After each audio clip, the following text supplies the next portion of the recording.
अनेकों कहानी से, अनेकों प्रसंग से हमें समझाते हैं कि परमात्मा कहीं नहीं, परमात्मा हमारे अंग और संग है।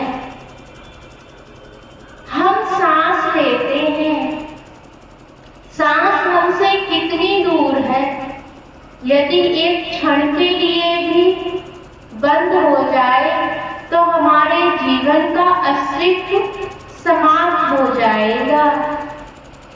परमात्मा भी हमारी श्वास से उतना ही नजदीक है।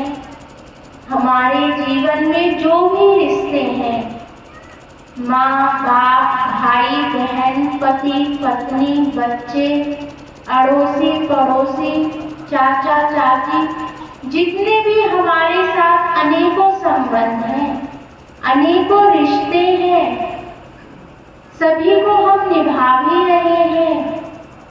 परंतु जब हम पर कष्ट पड़ता है तो सिर्फ एक नाम याद आता है, उस परम पिता परमेश्वर का।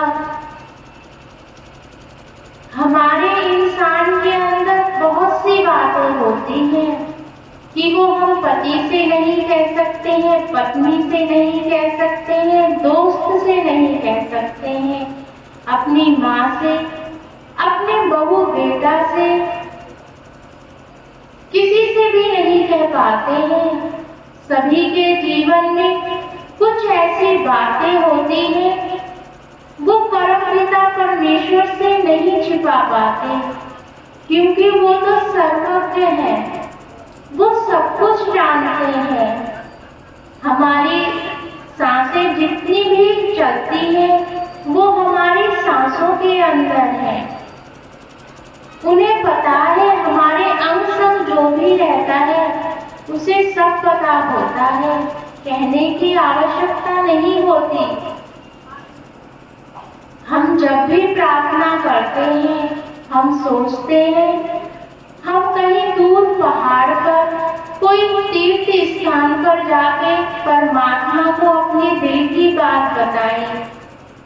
हम जाना चाहते हैं कहीं दूर कि कहीं परमात्मा मिल जाए, परंतु परमात्मा को जो हम दूर समझ रहे हैं वो दूर नहीं, वो तो हमारे अंतःकरण में, हमारे भीतर, हमारी श्वासों के अंदर है।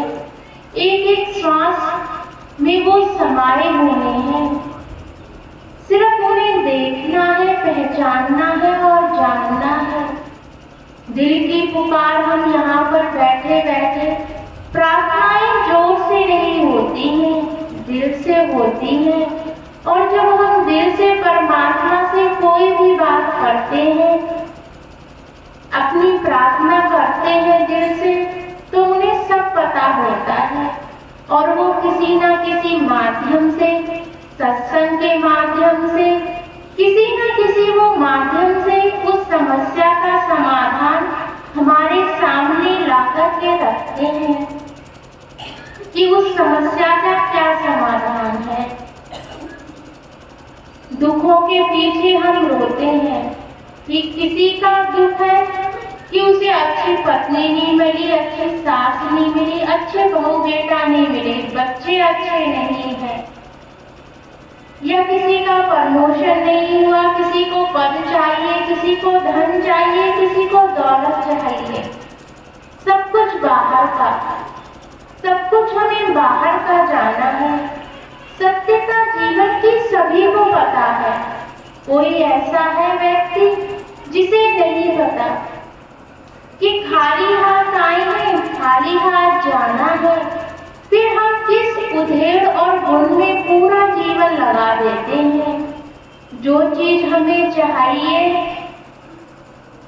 जीवन का सत्य जो परमात्मा को पाने के लिए परमात्मा ने हमें ये नर नारायणी देह ये दी है, हमें ये मनुष्य चोला जिस लिए दिया है, परमात्मा को पाने के लिए, परमात्मा की भक्ति करने के लिए, सिमरन करने के लिए, भजन अभ्यास करने के लिए, उस समय को ना गवाओ। मेरे कहने का तात्पर्य ये नहीं कि अपना गृहस्थ जीवन त्याग दो, जाओ नहीं। अपने व्यस्त जीवन में रहते हुए, सभी अपने कार्यों को करते हुए, माता पिता की सेवा करते हुए, अपने बच्चों का लालन पालन पोषण करते हुए, अपने व्यवसाय का काम करते हुए, सभी कामों को करो, परंतु एक लक्ष्य को देखो कि हमें ये परमात्मा ने मनुष्य जोड़ा किस लिए दिया है। परमात्मा को पाने के लिए, उनका भजन सिमरन करने के लिए।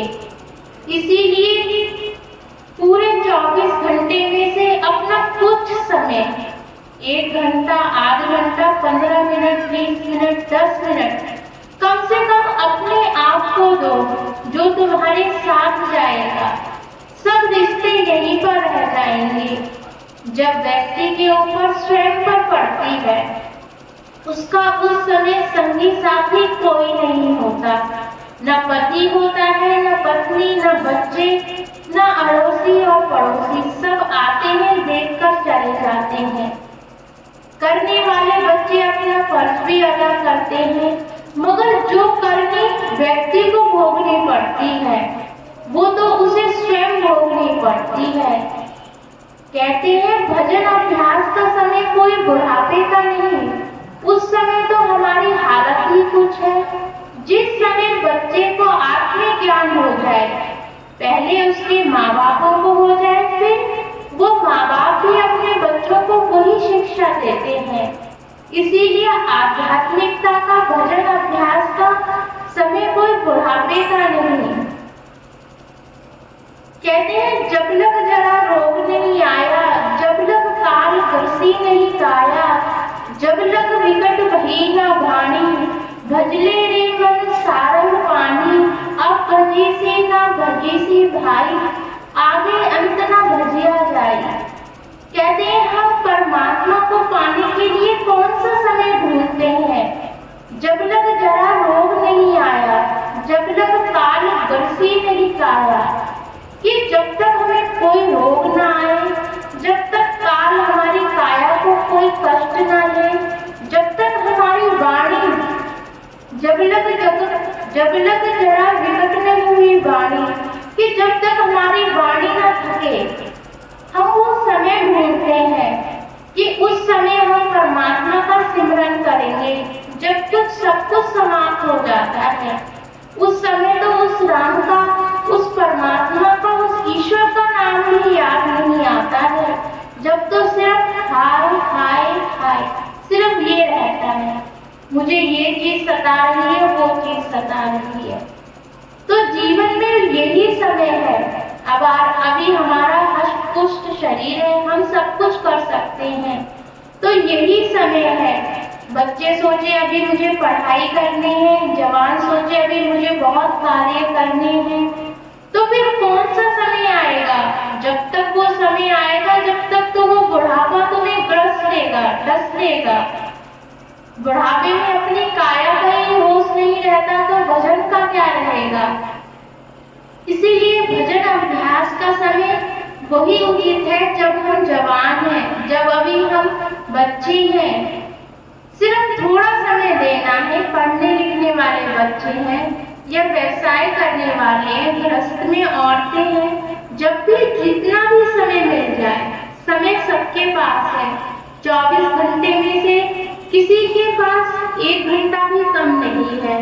बस उसको यूज कैसे करना है, उस समय का हमें प्रयोग कैसे करना है, अपने लिए, अपनी आत्मा के लिए वो संग्रह करो, वो इकट्ठा करो जो तुम्हारे साथ जाएगा। जैसे ये जीवन यात्रा है, ऐसे ही मरण यात्रा है। मरण यात्रा भी है और ये जीवन यात्रा तो सबने देखी है, मरण यात्रा किसी ने नहीं देखी है, सिर्फ सुनने में आता है। मगर जिसके ऊपर बीतती है वही जाता है। उस समय हमें याद आता है कि हमने क्यों नहीं इकट्ठा करा, क्यों नहीं वो हमने परमार्थिक धन को इकट्ठा करा जो हमारे इस समय काम आता। कहते हैं हमारे पास पैसे होंगे तो हम टिकट लेकर कहीं भी पहुंच जाएंगे,